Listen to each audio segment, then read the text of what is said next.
Msikilizaji, mtazamaji, karibu tena katika kipindi chetu cha Wimbi la Mazingira, zikiwa zimekatika dakika 23 baada ya saa 5 za asubuhi, na kama nilivyokuahidi kabla tuchukue mapumziko ni kwamba hii leo katika kipindi hiki cha Wimbi la Mazingira tuko na mgeni.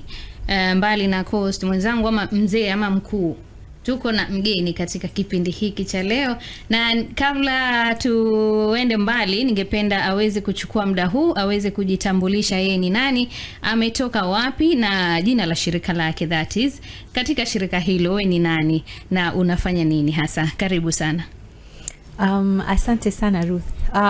Kwa majina ninaitwa Joyce Koech. Ni Mazingira na pia ni climate activist. Ni mwanzilishi ama founder wa organization ambayo inaitwa Blue Earth Organization. Blue Earth ni organization ambayo ilianzishwa na wanawake watatu ili kulinda mazingira, kama vile kuongea ama kuhusu umuhimu wa kulinda mazingira, na pia kuhusu like plastic pollution katika ocean, na pia katika just our general environment, our general neighborhoods, the effects of plastics in our environment. But pia kitu ambacho tunachofanya as Blue Earth Organization ni mangrove restoration, which is like kupanda mikoko pamoja na jamii.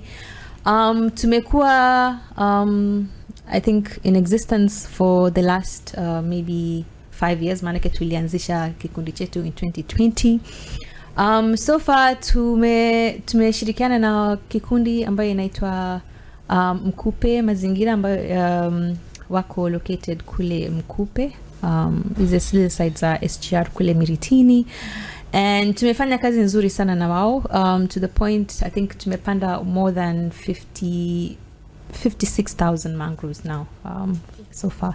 So na the reason tuliingia katika mangrove, unajua tulipoanza hii mambo ya unajua climate na climate advocacy, tuliingia mtandao na watu sana walikuwa wanahimiza watu what kind of action are you taking to kind of mitigate like impacts of climate change. Ukiangalia umuhimu wa mikoko, you will realize that mikoko ni they are what you call like blue carbon ama carbon blue. They're really powerful in carbon sequestration kwa kuchukua ile carbon na lock away into the soil. So ikakuwa, this became like our form of taking action, not only talking about let's take action to mitigate the impacts of climate change, but to kind of really take real actions. So we've been in existence for like the last 5 years, and we have done like incredible work with community and also in general advocacy. Kazi nzuri sana hiyo ambayo mnafanya. Na kwa nini muliamua kwamba nyinyi ni wasichana wadogo, huko nje kuko na kazi, watu wanasema ni white collar jobs. Yes. Mbona nyinyi msichague kwenda kufanya white collar jobs, badala yake mwende kwa mangrove kupanda? Maana yake najua kwa mangrove ni matope. Nishawahi kuwa huko siku moja na nikasema sitawahi rudi. Kwa nini nyinyi wasichana wadogo mkaamua kufanya hivyo? I usually when nasema like mangrove is my first memory of joy, kwa sababu when we started, because sisi pia we obviously ni mimi professionally I am a teacher, and actually all the three of us are teachers by profession. And so venye tulianza, it was like we looked at our students, because we were kindergarten teachers by profession. We looked at our students and we were like, what kind of environment are we going to live? Are we going to leave for like for our future generation? So I think ilianza from there, like questioning, like these are such young children, they deserve to live like in a better environment, in a clean environment, because it is the right for everybody to live in a clean and like an environment that's free from plastics, free from like the impact of climate change. So kitu ambayo ilitupeleka katika kupanda mikoko ni ile umuhimu wa mikoko. But at that time pia tulikuwa tunajua, unajua sasa Mombasa pia like it has experienced pia like mangrove destruction katika developments, tengeza, you know, like urban developments, na pia ile just encroachment by communities kuishi katika mikoko na like pollute na kukata. So we saw it as an action that fit into like what we wanted to do, of course, apart from like, you know, ocean advocacy. What else could we do? Kwa sababu sasa when you look at the role obviously of mangroves in carbon sequestration, in the role of biodiversity, na pia venye inavyosaidia community kupata ile fishing and all this type of because inasaidia pia like fisherman kupata samaki. Mikoko inapotunzwa vizuri, inapozidi kukua, inakuwa like nyumba ya all types of fish, kama vile shrimp, kama vile samaki itself, kama crabs, ambapo unaona like a lot of communities wanatumia sana katika chakula na pia katika like economically pia, maanake wanauza ile. So we with this, you know, like of course white collar job, but unaona pia like this is work that really matters, that it's really meaningful, so it makes you like, you know, want to do even more, or like because like it kuna so much meaning in itself. Kabla nimpishe mkuu aweze kuuliza maswali yake, umemsikia akizungumza kuhusiana na masuala ya nguva. Ushawahiona nguva? Okay, nilikuwa sijui kama inaitwa nguva, but I have sijaiona nguva. But I now najua like now I get the connection ya katika ile nguva na seagrass, maana sana sana unaona kwenye videos ina what do you call it, sweeps the ocean floor like Sasa Wazira, umeweza kuelimisha mgeni wetu. Nguva na vituko. So nguva na anyway, sijui mambo ya mikoko, kila mtu anafanya mikoko sasa hizi. I mean, kwa mtazamo wako, unaona mikoko watu wanapanda just for the sake of it, waonekane wanajihusisha na mazingira, maybe there's some money somewhere, ama kuna ile seriousness ya kutaka kuhifadhi mazingira, to ensure that the ecosystem is conserved and is protected. Yeah, what's your take on this? It is true that, you know, recently watu wengi sana wameingia kwenye ile kupanda mikoko, kwa sababu obviously mikoko iko na benefits yake, and one of the benefits is obviously katika watu sana sana, unajua what is really famous nowadays is like carbon credits, and we are seeing a lot of money that comes through like katika carbon credit, and a lot of organizations wameweza sasa kuingia katika ile kupanda mikoko kwa sababu they want to like benefit from carbon credits. But what I would say, and what I have learned throughout the years with working with community, it is really you see, like in itself, we're like an ecosystem like mangrove, it's supposed to like benefit all of us, because like when you look at the amount of what do you say, like the amount mangrove, like if you say like an economic value of mangrove is really immense, and not only in carbon credits but in like in fishing, in protecting like coastlines from like impacts of like, you know, storm surges like that. But like what I have really learned in this movement is not only like growing mangroves.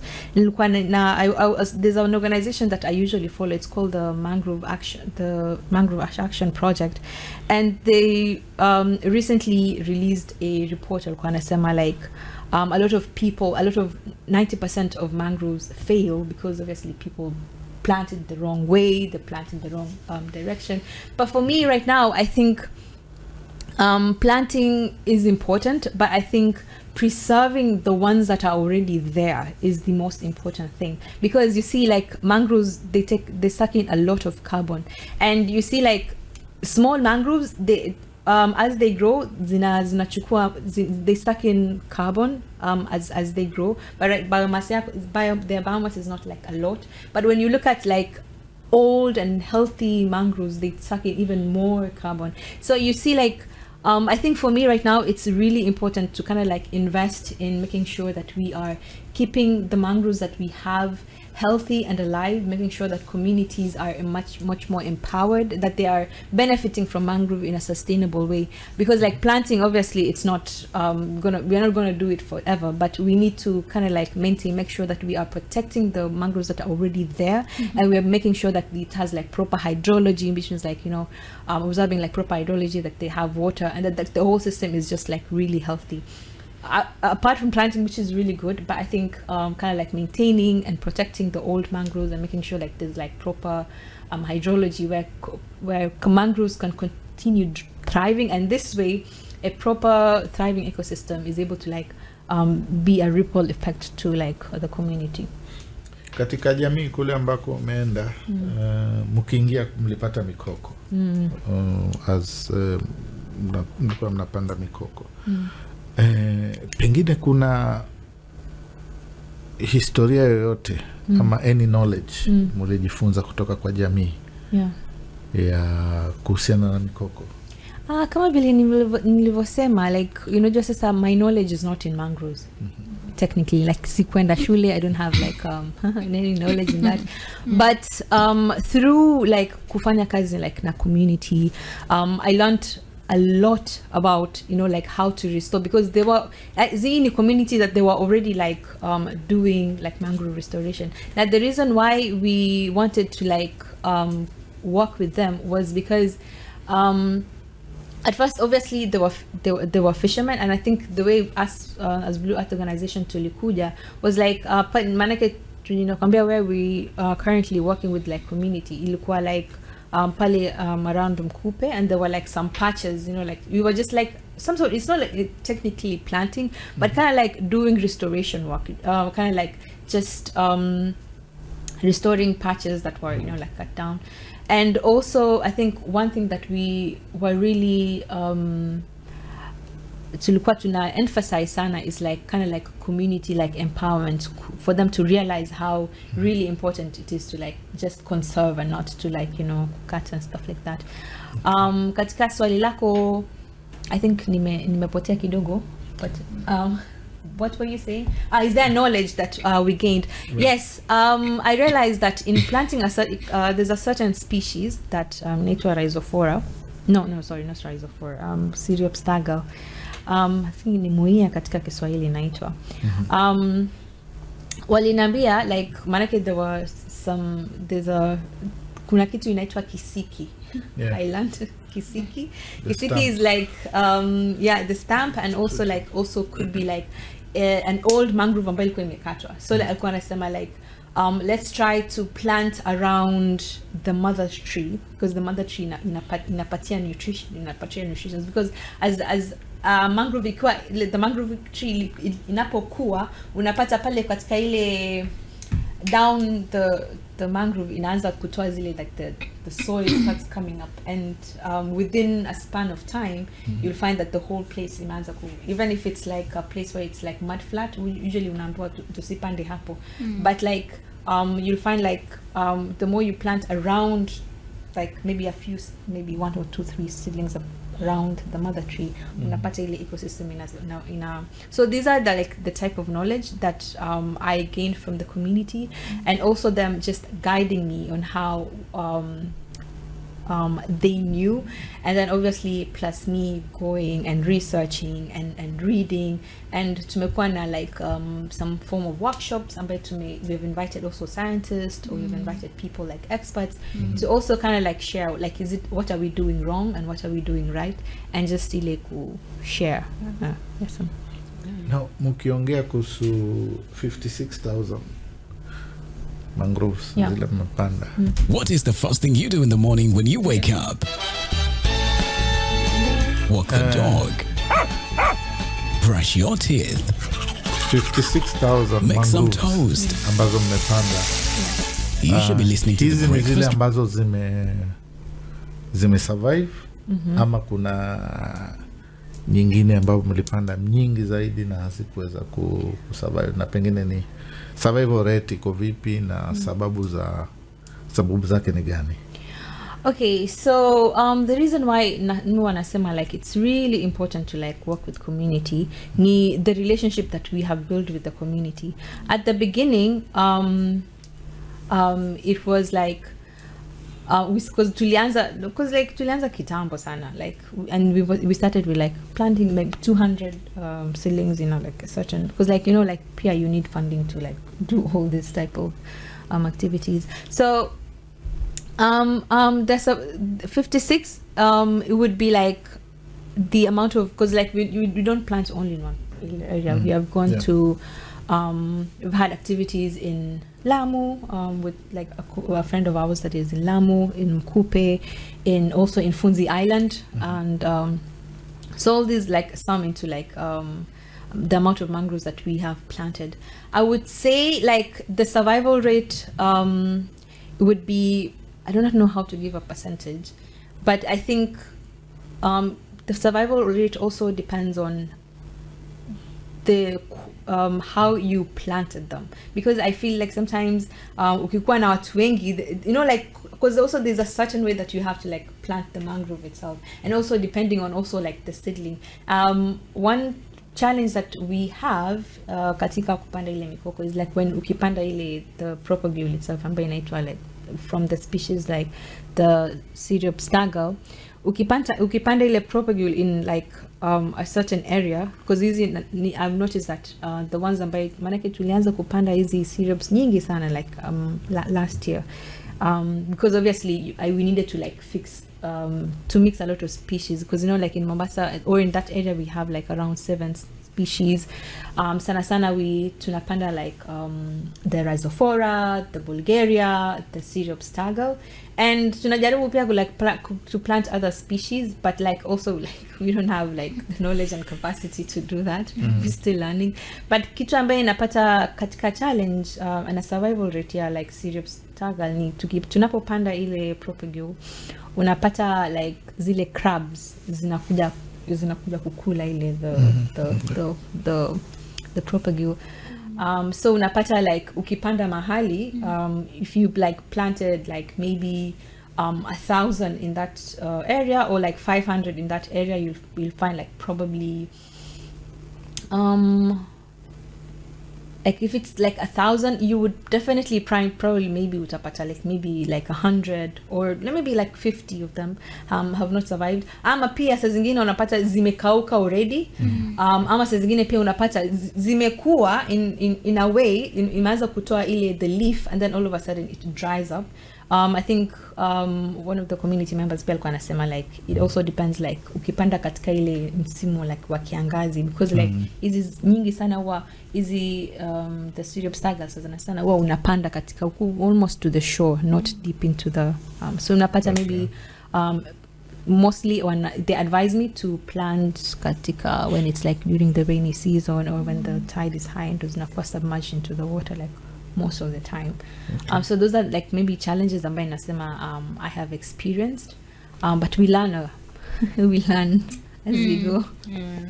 Kabla tuchukue mapumziko kidogo, kuna mmoja hapa rafiki yangu ameniuliza swali. Anauliza mikoko inaweza kupandwa kando ama kando na bahari? Kando na bahari. I mean, technically, mikoko, mangroves ni type of tropical plants that are adapted to loose, wet soils and salt water. So being periodically like submerged in water. So but also it depends exactly where. So because like what is pirates or at the show of pirates, of course you won't find mikoko over there, because the soil itself can't, the mangroves haiwezi survive hapo. So it depends on like the soil has to be like loose, it has to be wet, it has to be like brackish, kidogo blackish, and that's how they can survive. But they survive in salt water, but not everywhere where there's salt water. But they can survive where there's like there's fresh water and salt water, especially mangroves ambazo zinapatikana sana along Tana River. Estuaries. Yes. These ones they can be found. but lazima zikuwe katika very salty water, not fresh water only. Tumeelimika mengi katika masuala haya upanzi wa mikoko. Tutachukua mapumziko kidogo tu. Tunaambiwa mwezi wa pili ni mwezi wa mapenzi, furaha hivi. Mapenzi yanapangwa kwa mwezi. Yako kila siku, lakini huu mwezi yani ndio umededicatiwa wewe. Hapo tuwezi. Unaona kama leo ni siku ya nini? Saratani duniani. Yani ni siku ambayo watu wanahamasishwa kuhusiana na ugonjwa wa saratani. Si kwamba kila siku hawahamasishwi. Kila siku wanahamasishwa, lakini hii leo ni siku maalum. Unajua sasa hapo ndio unakosea. Usema mpaka uweke. Lakini imetambuliwa wapi hiyo siku ya mapenzi? Sasa wataka kuanza kuleta mjadala. Wataka kuanza kuleta mjadala. Unajua sisi tunaangalia mambo ya Joyce, nisaidie hapa. UN inatambua. Kwani lazima UN itambue kitu ndio pia utambue? Hata wewe unaweza tambua kivyako. Ukisema huu ni mwezi wa nini? Mwezi wa ni kama ambaye unajulikana kwa sababu tarehe 14 tuna Valentine's. Unaona sasa? Yaani hiyo siku ndio tunaadhimisha siku kabisa ya mapenzi. Unajua hiyo sasa ni inategemea ni individual month of love. Yeah. Mimi I only recognize zile zime kama World Mangrove Day, World Fisheries Day. Tarehe 1 tuna World Seagrass Day. Wewe sasa unataka kuhepa, utaki kununua maua ndo ajidewe. Utaki kununua maua ufufue mapenzi. Unapigwa marufuku kwanza. Sawa. Tukisema kuhusiana na masuala ya siku muhimu ambazo hutambulika duniani. Joyce, tarehe 2 ama siku ya Jumatatu tulikuwa na World Wetlands Day. Ndio. Sijui nyinyi kama shirika mlishiriki vipi siku hii? Lazima World Earth Organization wangeshiriki katika World Wetlands Day kwa sababu mangroves is also part of wetlands. So but before the World Wetlands Day, obviously lazima ufanye, we did a lot of awareness in social media, kuhimiza watu what is it exactly, what are wetlands, their importance, type of wetlands, na how can people also contribute towards wetlands, because tumeona sana encroachments ya wetlands, ushaona, like people building over wetlands, alafu now we then unaona sasa we experience like flooding, unaona unatoka ikinyesha hapo on the neighborhood, unaona maji ni nyingi because you encroached a place where it was not supposed to build. And so that is why wetlands should be protected areas, because not only because of their value in being biodiversity hotspots, birds and all types of animal depends on wetlands, reptiles depend on wetlands, and we depend on wetlands also for just the ecosystem balance, because of like the amount of peat it has underneath it and the amount of carbon it can sequate. Because tunapoongea sana because obviously we tunaongea because like right now the world is experiencing biodiversity loss. It's experiencing effects of climate change, such as heat and drought and all this, and all these obviously are events that took time to kind of like develop. And so for hizo ecosystems ambaye tuko nazo kidogo ambazo tuko nazo, the ones that are still there, it is really important that they become like a heritage site. In fact, fence it, make it really nice, and make sure that they're really protected for future biodiversity. Na ni fursa gani ambazo mnatoa kwa vijana ambao wanataka kushiriki katika masuala ya kuhifadhi mazingira ama hata kupanda mikoko? Je, mimi naweza kutoka kwenye naishi huko Mshomoroni niseme leo naenda Blue Earth huko Mkupe, niende nipande mikoko? Yes, kabisa. I think young people wanafaa sana to participate in mambo na kulinda mazingira, because in the next 10 years, in the next 15 years, in the next 20 years, you guys are the ones who are going to inherit zile decisions ambayo we have made right now. So it is really important for young people to really participate, to influence the direction of how, you know, like our environment is going environmentally, and that's why Blue Earth Organization gives an opportunity for young people to not only come and plant mangroves, but also to give you an opportunity to like learn about, because mimi pia at some point unajua ulisoma kuhusu mikoko in mangroves in school, but like to see, because I think every time Nikki invite volunteers, I usually find like 50% of them huwa hawajai kupanda mikoko. Like they don't even know it exists. You know, like kitambo mimi before ni kupanda mikoko, I used to wonder, like ukipita pale Kibarani, I used to wonder what kind of trees are these that grow in water. You know, ni miti aina gani hii, until one time tuliinvitiwa na Kenya Forest, tukaenda Jomvu, planted my first mangroves, and I was so what I would say, like, that's why I'm saying it's my first memory of joy. It was like so joyful, like it was so fun. Unajua venye unasema mimi nagopa matope, mimi nagopa sijui nini, but it felt really right for me, and I think that's why I think since then that first memory that it gave me is also one of the drives I have for conserving and to talk about mangroves. So it is a way for, because like tulipoanza kupanda ile mikoko, it was during COVID, and it was just during COVID, and our first events nakumbuka it was like in January of 2021. So like a lot of young people that had been locked down nyumbani, they were like there was stress, they had not gone out, you know, to like just mingle with people. And I remember our first events, we invited a lot of young people, and I remember even like their reaction to it, the fun activities, like, you know, like katika kulinda mazingira, it doesn't have to be boring. It can also be like extremely fun. It can be extremely educative. You can learn so much from just so like we make it really fun for like young people, but also we make it also educational, because we don't just want to go, tumepanda mikoko, but what exactly have we learned from it? Are you going to like commit into making sure that you're talking about it? Are you going to commit into learning something about it and inviting more people to like kind of like join the movement? Yeah, we say mikoko yetu uhai wetu. Ni kweli. Na kuna changamoto zake pengine ambazo mmekuwa mkishuhudia katika swala hili zima la upanzi wa mikoko? Changamoto ziko, especially as like a growing organization. Tulipoanza obviously ilikuwa ni tulianza out of passion, out of like 3 teachers who would organize events every Saturday, and out of just like the passion for it.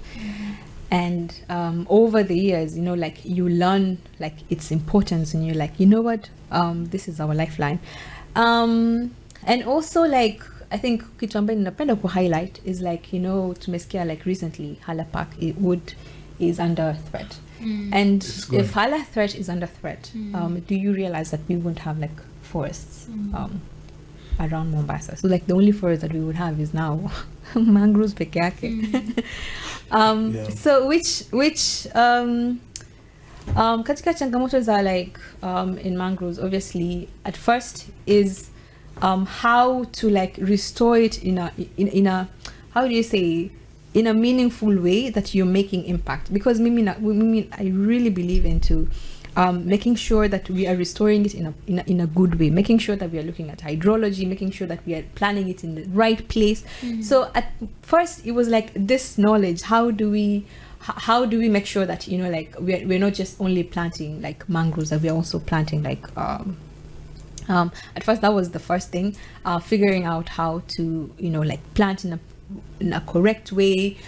This in mangroves there's something called zonation, like each species come into every zone. Now you cannot plant one species uko like at the beginning of the shore or at the end of the shore, because like you wouldn't do any meaning. Because the reason why mangroves are also like, I would say what do you say, I would say they are our protectors, you know, like they are what keeps us alive, is because of how of the zonation of mangroves. We have like first species which is like the Sonorata alba. The first row. Yeah, yeah, first row, and then we have like the Rhizophoras, and then we have like the series of Sagas, and then the Avicennias. So all these, in case of a storm surge, like in case of a tsunami, mangroves are now able to like slow down the wave by the time ikifika kwenye show. So that was like the first challenge, to make sure that we are doing the right thing.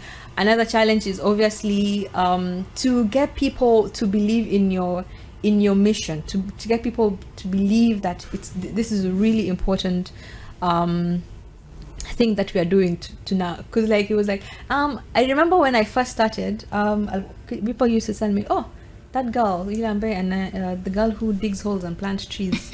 Because people did not see like what I am doing. They didn't see that it's like important. They was like, oh, that girl who just goes on Saturdays to like go dig holes and plant trees. But like, you know, to just convince people that this is just not more than digging a hole and planting trees. This is like, we are protecting our communities. We are like we are protecting ecosystems that give us food, you know, like fish, shrimp, kamba, in Kiswahili, crab, which is very delicious, I think. Yes, I was in Mida Creek for Christmas, and for the first time, I would say, tulienda Mida Creek, tukafanya ile boat ride, na tukafika mahali where they sell they had food. Shack. No, it's not Crab Shack. It's easy side. It's new in Mida Creek too, but we did a boat ride. And for the first time, I said, I ate lobster. That was the cheapest lobster I ever had, and I do not know if I will ever eat a cheap lobster like anywhere else, because you know, like the way lobsters are super expensive. We had like 2 whole lobsters. That was, I think, the only time I have had I've enjoyed lobster. So these are like food that come from mangroves as well. So like, first challenge is just convincing, like, you know, like gathering people that believe in your dream, because like you also want people to also believe in it. Because I believe in so much. I believe in intention. Like every time you plant a mangrove, I want people to like have the proper intention of it. That's how you're able to like have a ecosystem. Another thing is obviously funding. Obviously, to plant the amount of mangroves that we have planted, we've mobilized our friends. We've mobilized organizations, not only from Mombasa, from Nairobi, from our friends from like other countries, just kind of like, you know, like donate towards you know, like the movement. And yeah. Mazingira. Yeah, have you encountered mmekumbana na siasa za mikoko? Siasa za mikoko ziko, and I recognize them.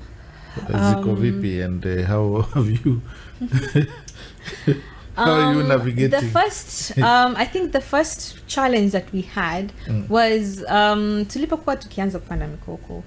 As I said, we were very green into it, but like at some point there's an area where we were restoring in 2014.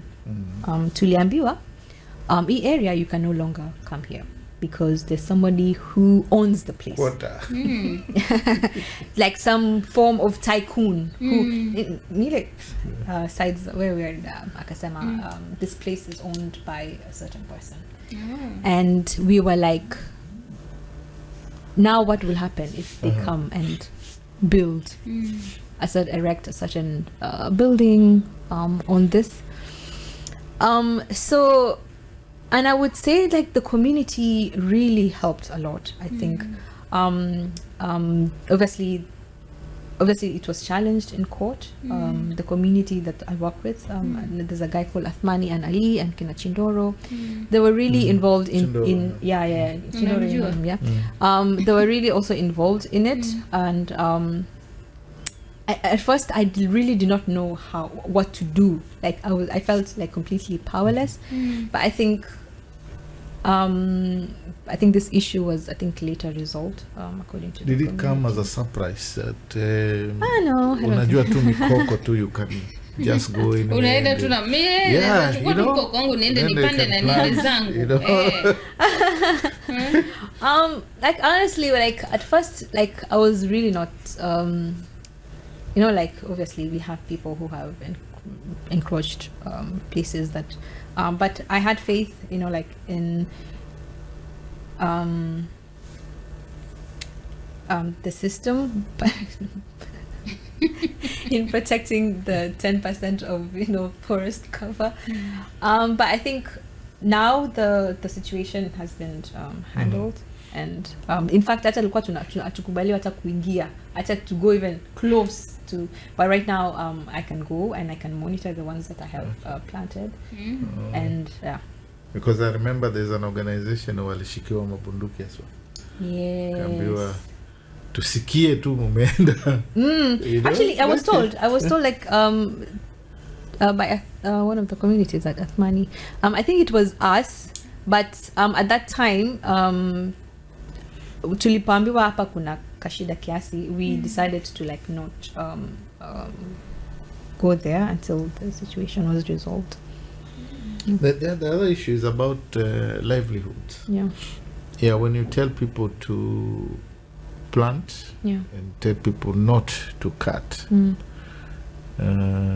it means you also, this is to some extent it has been a source of livelihood. Yes. Sijui munalishughulikia vipi swala ila probably alternative livelihoods so that you reduce pressure on the mangrove, but also making sure that the community has something to I honestly believe that nature, in a way, human beings are supposed to benefit from nature.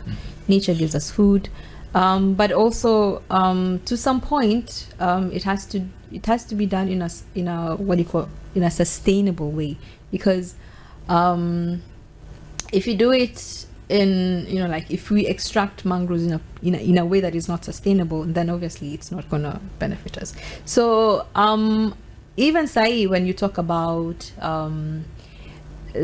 the sea, like the sea that is not under our jurisdiction, we are seeing a lot of mining, we're seeing a lot of sea flows, and so that is why there's a lot of conversations talking about, hey, you know what, I think we are doing this in an unsustainable way, we need to stop. So same thing, I think mangroves gives us a lot of benefits apart from fish.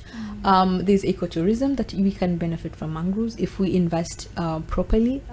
Tourists can enjoy just doing, we've seen like in Mida Creek there's like kayaking, there's people going to see sunsets. These are things that bird watching. There's also like I think in Crab Shack there's also a place where you can see like a pond of fish in their own habitat. I think this will be really interesting. There's certain sports that can be done in mangrove ecosystems, such as kayaking, such as stand-up paddling. We also see that if we extract it also in a sustainable way. Recently saw a clip from Indonesia. Indonesia has like a really high mangrove coverage, one of the highest in the world. And there's a group of people that are extracting like, but in a much sustainable way, because like the famous Rhizophora species called mkoko in Kiswahili it's called red mangrove, because also you can extract dye from it, like tie and dye, and like the roots, the propagule, the plant itself, they can be extracted and you can get dye from it. So there are just a lot of other ways that we can benefit from mangroves. It's just that we need to plan how to do it, to teach people how to do it in a more sustainable way, and obviously invest in such opportunities. Yeah, finally, where do you see yourselves if you have been able to plant 56,000 in the last 5 years?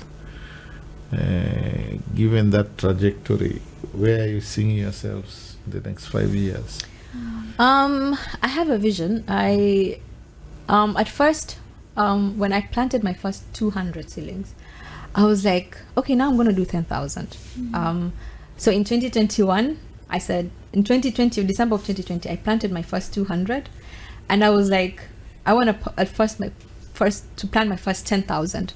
And in 2020, in March of 2021, I planted my first 10,000.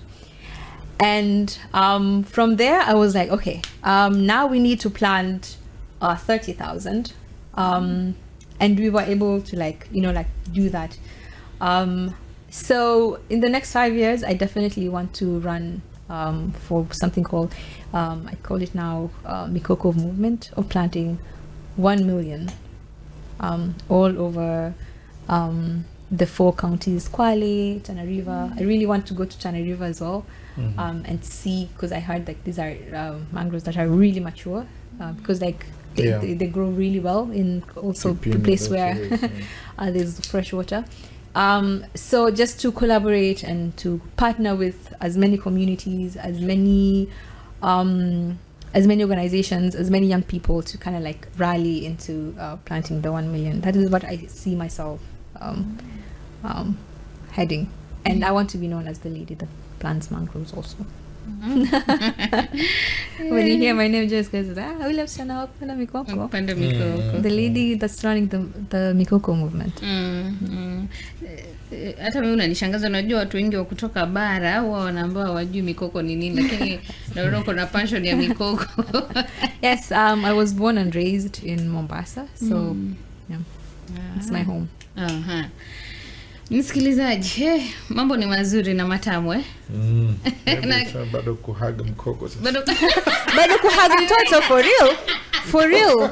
I was like, what kind of Guinness World Record should I break? Nenda nikahaga migogo for 72 hours. Request of master. Uko Chale. Ukienda Chale Island. Usiende kule kwenye kuko na matope, maana naona tu ukiingia ndani by the time 72 hours zimeisha. That's a nice one. Sasa msikilizaji, acha tupumue kidogo tu kama dakika 5 hivi, basi takaporudi tutakuwa tuna ama pengine una swali lolote la kumalizia kuhusiana na mikoko, maana tukirudi tutakuwa tunaingililia swala jingine hasa. Ndio. Unalipi la kusema kuhusiana na mikoko tukifunga hii chapter mikoko? I think jambo ambalo kitu ambacho nitamalizia ni ku kind of like throw in a question. And the question is, what happens, what protects our ocean when what protects our coast when the ocean gets angry? Because at some point we've seen the ocean gets angry, and we have seen those people ambaye wako na mikoko ambaye they have an ecosystem that is there and it's healthy. Those ones have survived because we have seen places kama vile California, properties worth thousands of shillings being destroyed. So that is my call, and that is what makes really mangroves really important. Not only ni peke yake, but our lives depend on it. Yeah. Lakini tumesema kwamba hatuwezi maliza kipindi hiki bila kujua kuhusiana na masuala ya mambo ya bahari, hasa kuhusiana na kongamano ama conference ambayo itakuwa kuhusiana na masuala ya bahari mwezi wa Juni mwaka huu katika eneo hili la Mombasa. Na kama Mazira alivyoniambia ni kwamba ni kongamano la kwanza ambalo la bahari linaandaliwa barani Afrika. Yeah. Na sijui Kenya imejipanga vipi pamoja na washikadau wengine ambao wanahusika kuhusiana na masuala ya bahari, na Joyce akiwa miongoni mwa wale wakereketwa wa kongamano hili. Baraka nakumbuka juzi tukikutana na yeye alikuwa anasema kwamba ili kongamano la Mombasa, lakini watu wa Mombasa tunafanya nini? Tunajua kwamba kuna ili kongamano kubwa linakuja ama hata hatuna habari. Shida iliyoko ni kwamba sijui kama ni shida ama ni mambo namna gani, lakini kongamano hili huwa linaandaliwa na serikali kuu. Wao ndio wenye jukumu, kwa sababu hata ile bidding ya kuhost huwa inafanywa na serikali. So waziri ambaye anajihusisha na masuala ya uchumi samawati na masuala hayo ya bahari ndio huwa wizara yake ndio huwa inashughulikia masuala haya. Hivi sasa kuna ualisha ambao umetolewa wale ambao wanataka kuwa na side events. Wamepewa nafikiri mpaka tarehe ngapi, mwezi wa 3. Wao wametuma maombi yao, waseme wanataka kuhost events gani na masuala kama hayo. Kwa hivyo, na hizi zote zinatoka katika sekretarieti ambayo iko chini ya serikali. Kwa hivyo pengine Joyce akona ufahamu zaidi, anaweza kutueleza zaidi. Kama pengine wamesha apply wao wanataka kuwa na side event.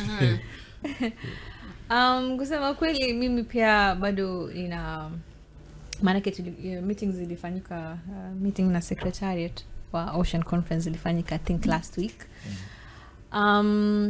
Na I think expression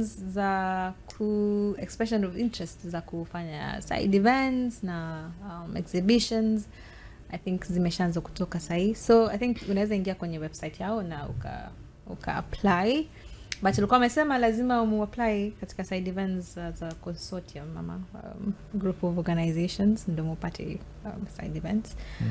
As for now siwezi kusema I have like a lot of information about the conference itself, but I think for me it would be like, how then do we prepare for like the conference in the coming of the conference? I think that's what I have more knowledge about, and what I can share. What can like young people do, what can like fisheries do, because this is the first ocean conference ambayo inakuja Afrika na imekuja Kenya na imekuja Mombasa. So like what does it mean to us? I think the first question would be like, I was like brainstorming how do we discuss about it. It would be like, first like we should ask ourselves, what does the ocean mean to us? You know, to ocean ni kwenda kuswim peke yake, unaenda Pirates, unaenda Nyali Beach, una swim, unajienjoy, ama is there like really like how do people view the ocean? Because with the way people view the ocean would now kind of like because also obviously because there's also something that the Ocean Conference wanafanya is like they're collecting commitments. So this question, what does the ocean mean to you, kind of like would be, what does it mean to you, like beyond swimming, you know, and what kind of commitments are you making individually, and what kind of commitments are you holding your government for them to like commit into doing? So I think that's the direction that we can look at into approaching the Ocean Conference. Okay. Na wewe kama wewe mwenyewe sasa umejipangaje kwa hiyo Ocean Conference? Obviously ninataka kufanya side event to kind of like showcase our work, to kind of like connect with people, because obviously it is an international conference. There are so many people who are coming, there's kuna I think section, I think they have some action areas, which is like marine protected areas will be discussed, sustainable fisheries, marine pollution, sustainable blue economy, climate change, maritime security. These are all the things that are going to be like highlighted katika ile Ocean Conference. So obviously mimi najiona kama upande wa like I think sustainable blue economy. I'm very passionate about sustainable fisheries. I think all the thematic areas ambazo zinakuwa discussed pale, it's really important like for my like for me to contribute. How I think I'm preparing myself for the next Ocean Conference is, of course, number one would be to kind of like create a lot of awareness, because I think what I would say is like last year tulikuwa na pia kongamano that was really important, which was UNEA 7 that was happening at UNEP. And when we were in Nairobi, unaona like, because you know like UNEA meetings, like a lot of really important environmental decisions happen there, but then you see like, oh, tuko Nairobi, but it's just silent. Like nobody is like making a conversation about it. How are young people contributing? Do they know exactly what they want? Do they know exactly how to go about it? So I saw this like kind of like the silence. There was no conversation around it. There was nobody, like there weren't like a lot of tweets about it or something like that. So this means that it's just silent. It's the decisions that are made over there is equal to made by them without contribution of like, you know, like the civil and also notice that the civil society was also not very active, which was which should be concerning. You know, our environment is us all, and in order for us to come up or to implement environmental decisions that are going to help our planet, it's not only about, you know, having strong policies. You also need people to like believe in those policies and run with those policies. That is the only way that, you know, we are able to like have a sustainable environment when people understand it, when people run with it. But if they do not understand, cannot explain the importance of mangroves, the importance of the ocean beyond just swimming. What other effects are there? Do you see a problem? Do you see a plastic pollution problem? You know, like what can we do with plastics? Like, do you see a ecosystem damage? Like, for example, with mangroves, what can we do about it? You know, so like kind of, I think my first approach would be like to, as a young person, to use my energy and the little knowledge that I have to kind of like build up momentum, educate people, and that's why, you know, we collaborate. That's why we are talking about it. This is the beginning, you know, coming in Blue Radio, talking about it, kuhimiza watu, like what is it, what's your thinking, and so that way you can, young people can able to come together and write commitments, and then now take it to, you know, governments, like these are our commitments, because like I think there's a submission of commitments as well. Yeah, because remember the plastic pollution was one of the issues that was raised in the 30 by 30, yes. 30 by 30. Yeah, so I don't know, in your, has there been anything that can show that there's some continuity in what has been discussed? Because you see, like the COPs, watu wanaongelea mambo fulani, but you know, hakuna utekelezaji huku chini. Maybe, do you think we have every reason now to push tukiwa hapa Mombasa kama nyinyi wakereketwa, kwa sababu ni activist umesema ni ochi, sijui mko na mtatumia mbinu gani kuhakikisha kwamba some of those issues that were raised, particularly the plastic pollution, which is very critical. Okay, like the plastic treaty, obviously, which says like we should, I think in UNEA 5 or 6 was it, that where they had this katap that was flowing, that had like plastics flowing, like they were doing a campaign like close the tap on plastics.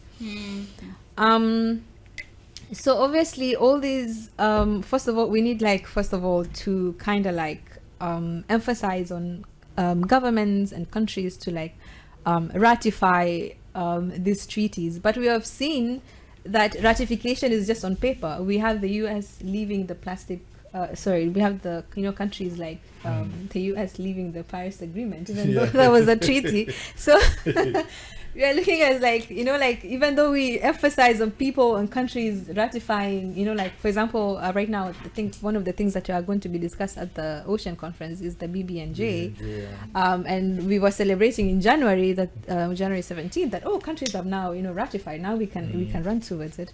But like, as long as it's just on paper and they aren't actually great policies, the people are not keeping their own governments accountable, or government are not fulfilling what they ratified, then, you know, that becomes a problem. And that's why the civil society and activists are really important in kind of like pushing. We were at COP, by the way, in Brazil. And in Belém, and I do not know whether you saw how the indigenous community, the Amazonas, invaded the COP, demanding that they want to be listened, and they walked away with 10 territories. You know, they walked away with like 10 territories. Well, that's after invading. I mean, I'm not. What do you say it? I'm not Shangli the invasion, but there is a reason why they invaded, because they had asked that they be given like, you know, opportunities to kind of like talk, but they were given also small little badges, and that's but we in places like, because I've been to COP a couple of times and I have seen the power of the civil society. I was talking to one of the party delegations, and they were from, I think, Germany, and they were saying whenever they are in those closed rooms and they're making decisions and they're making whatever, they hear the noise of the civil society. Yeah. And then we're like, what if one day, because the civil society tachoka one day, and you know what, you guys, like, we're shouting, we need this, we need finance for loss and damage, we need finance for nature, we need finance for biodiversity. Like, money is there, but like, you know, like, it's the will that is missing. So coming to the question, like, how can we kind of like rally in towards it? I think it starts first of all with the conversation. It starts with like educating ourselves. What does the ocean mean to us? Because sasa ukiuliza, okay, what is it that you want to be done? Like, if there's one thing that the ocean conference like, if there's one thing that we would walk away with, you know, after the 3 days of conversations, what is it? What should it be? You know, would you then have an answer to that question? So yeah, my worry is, you see, like, there's a raft of issues that were discussed. Yeah. Climate action, climate, ocean health, pollution, illegal fishing. Is the community aware? You know, like deep sea mining, the BB&J. Who is supposed to benefit from these things? And apart from just coming to agitate, like, you know, there'll be a lot of noise outside the conference. Like, normally there are some people who have been paid, they have been ferried. You know, we have groups that are hired, and they, from all over the world, they'll be here, dressed in very funny, you know. Call them lobbyists. Yes. They'll be there making noise. Yeah. But whose role is it to ensure that these issues that are raised in such big meetings or conferences get to the people who are supposed to be who are directly affected actually by the ocean? Kwa sababu kama ni masuala ya uchafuzi, samaki wamepotea, kuna sumu inatoka kwa bahari, you know, who tells these people about this? Kwa sababu wewe utakuja, wewe utaenda Paris, utaenda wapi? But at the end of the day, you know, what is the role of the community? Na nyinyi kama watu ambao ni civil society, mnahakikisha vipi kwamba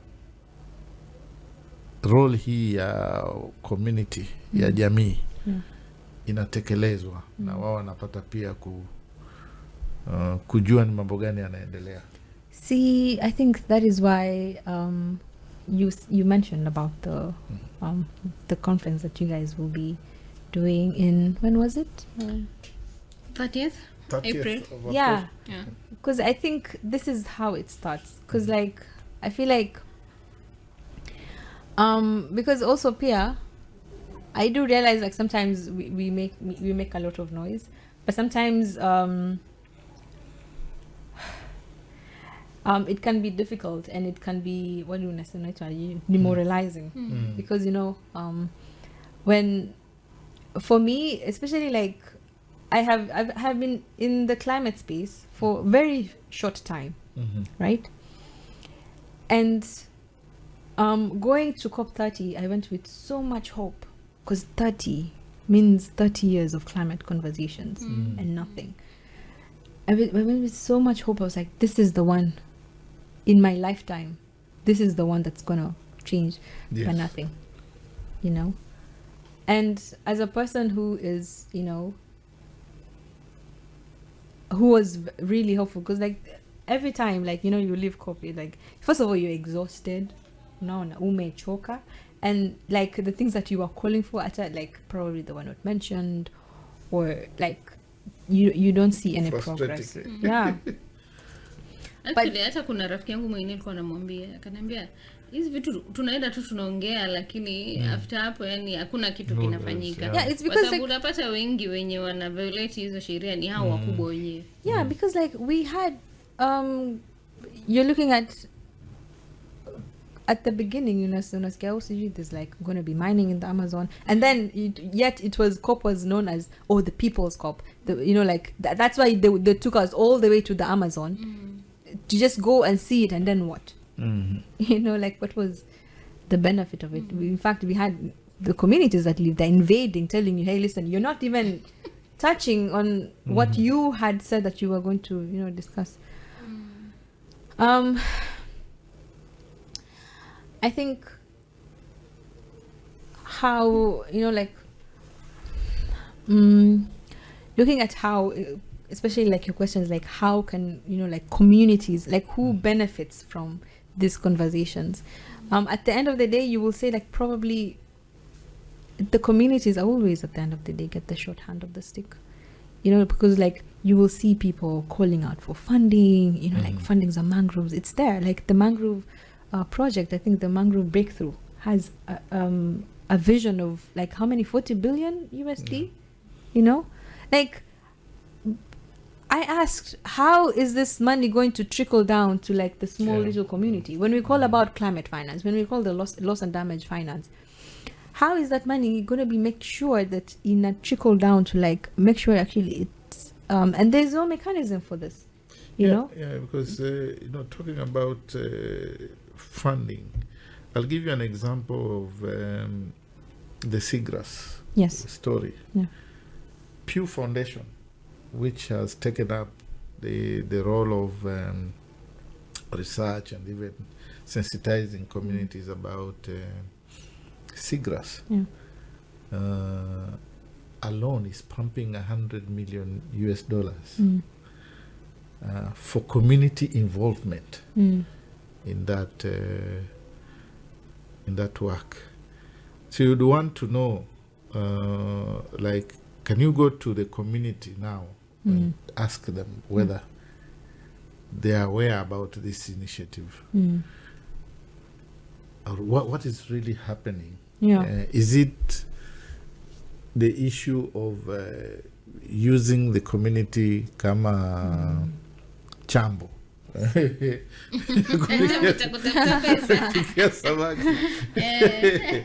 Yeah. Because ukienda huko kwa nini, kwa jamii watakwambia sisi tunajua nyasi bahari, tuna hifadhi, kuna hapa tuna, you know, again like sasa zile swali nitauliza katika hili kongamano ambalo linakuja, watu wa bahari, watu wa pwani watarajie nini, ama wasukume kitu gani kile ambacho watoke nacho katika hili kongamano, because it's not an ordinary conference. Kama ni nchi ya kwanza in Afrika mzima kuwa na hiyo nini, you know, it's not something small. The UN has declared 2020 to 2030 as UN decade of the ocean. So inamaanisha kuna mambo mengi sana ambayo yanaendelea. So what should tutarajie nini, ama tupiganie nini watu wa ili tusitoke bure katika bure wanaweza kuja waondoke waende zao, si tubaki hivyo hivyo. And I low-key see it's going that way because honestly this UN conferences zinaenda is a key like disappoint at the end of the day. But I think there's something we can push. But you see, at the same time, you see, like it is the government who, at the end of the day, they have like they're the ones who are, like, Kenya is committing to the blue economy, a sustainable, like, okay, what does a sustainable blue economy look like? It looks like sustainable fisheries, where communities are able to, like, like, to be able to, like, pack the finished products, ndio. Like, kama ni shrimp, kama for example the community ambayo tunafanya kazi with, sustainably extracting shrimp. You understand? Blue economy. There's money, of course, from like from the conference. Also, obviously, there'll be like pleasures. Yeah. Kuna hii unaitwa like kama for example the BB&J wanasema ati scientific knowledge, sharing of scientific knowledge in order to like protect ocean. Alafu pia kuna like what do you say? Mambo na sustainable fisheries. Obviously there's like funding towards it. Like how does, like, it's the mechanism on how, like, the government to like build a mechanism that can, you know, bring all the resources like back to the communities. But we also, at the end of the day, we see like communities at the end of the day wanabaki to like without bure. You know, bure, without, you know, like sometimes it could be just like skills, you know, like bringing just skills to the, so zingine mtu tu anatajile like skills on how to do it, like open their minds into like, for example, to discuss kwa mangroves can also, we can extract dye into it. How can it be done sustainably? It puts communities with like knowledge, it put communities with like resources and tools, and, you know, like some form of funding to kind of like empower communities.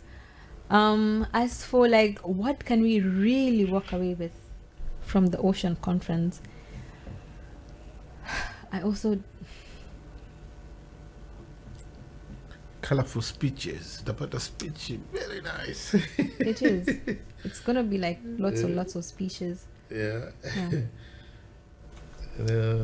I think we need to do more so that jamii pia wawe wanafahamu. I think for us we have started this journey at Blue Radio. We have started this journey, and that's why we want to go to the community here tutoke huku kwenye viyoyozi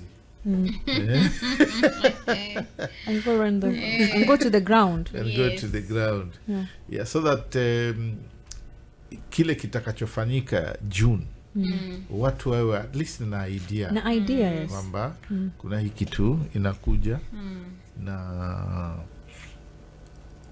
ni kwa manufaa yetu, kwa sababu masuala ya uchafuzi wa bahari ni swala nyeti.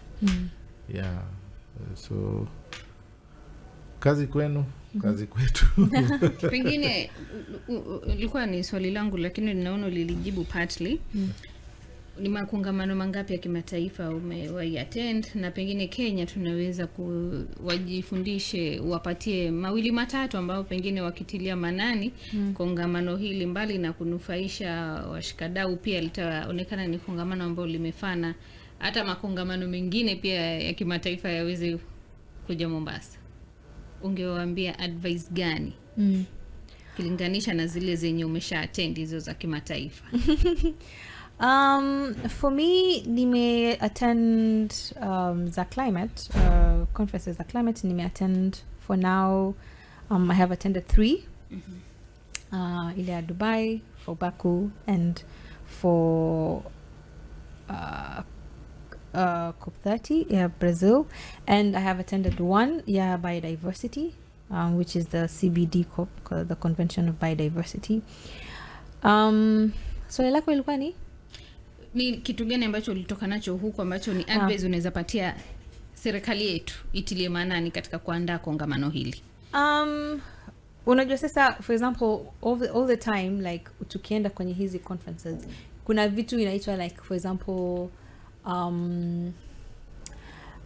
kuna kitu kama inaitwa nationally determined contribution, like the NDCs, which are supposed to like ni kama like ni vile unaita like commitments, for example, that governments are supposed to like commit into, but unapata like even with the NDCs, even like last year unapata tu it's only a few countries ambazo zimesubmit hizo NDCs, and this is what they have, where they are at at the beginning. Kuna countries zingine hata hazinja submit like this NDCs. So kitu ambaye I have learned from like attending these conferences, obviously it would be like, you know, like you come up with like a lot of knowledge, even though you come out with also a lot of disappointments hapa na pale, but it would be like kitu ambaye nimeona from like outside there. I feel like na kitu ambaye also like the reason why nimekuja hapa is like how in those particular countries how young people are like really active in katika just maswala ya, like, you know, like they read about it. You'd find like, for example, they read about they focus on like one area, like for example tukienda katika like tuseme kama a climate conference, so there's like a lot of conversations, like for example finance, mitigation, adaptation. So you'll find like a lot of young people are like invested, have like knowledge about it, so that, you know, like pia unajua the reason why tunaenda kwa community ndo tuambiwe this is what is going to be discussed at the ocean conference. These are like the things that you can call for, because like if they did not know, they wouldn't know what to like demand, or like what are your demands then. But because like umeenda to the community and you have sensitized them and they have an idea, they have read it for themselves, then they are able to like articulate exactly like what they want to say to like governments, and then keep them also like accountable. Oh, mlisema mtasfanya hii, like where are you now with that? Mazira, pengine uko na swali la mwisho? Maanake naona muda hauna. Sina swali. Sina swali. Ni kumwalika pia Joyce katika dialogue yetu, ushiriki katika ile environmental media dialogue ambayo tutafanya kule Kuruitu. Kabisa. Na pengine Joyce, upande wako kuna kitu tu ulipotoka nyumbani ulisema lazima nikifika huko pia hili nilizungumze, watu walijue, na sisi tumekosa kukuuliza. Nafasi ni yako kwa sasa. Kusema kweli, I think nimesema kile ambacho nilikuwa nimekuja kusema hapa. Ninashukuru sana katika hii opportunity, na ninawahimiza kila mtu kujifunza. Hivi sasa umesikia kuhusu ile ocean conference, how can wewe as an individual contribute to it? Umesikia tu we are talking about kuhusu marine pollution. How are you going to take individual steps to kind of like reduce marine pollution? It could be, from today until forever nitakuwa ninabeba chupa yangu ya maji. Ushaona, it's economically friendly also. Then you'll just be refilling. That small act of saying, okay, or you can say, okay, kwanzia leo mimi situmi straw, or kwanzia leo mimi nikienda huko I do not buy water, or just like, because it begins from like individual actions, and then we have property policies in place, but those policies haziwezi kuwa implemented if the person has also not acknowledged that mimi pia I am the problem, because we are also the problem, you see, because waste comes from us, understand? Waste comes from us, and then we put it out there. So like if everybody takes ownership, we also have to take ownership as individuals. Like how are we also responsible for our environment before placing now the responsibility on I think we have placed a lot of responsibility on the government, yet these responsibilities also has to like start with us, and then of course with proper policies when they enforce.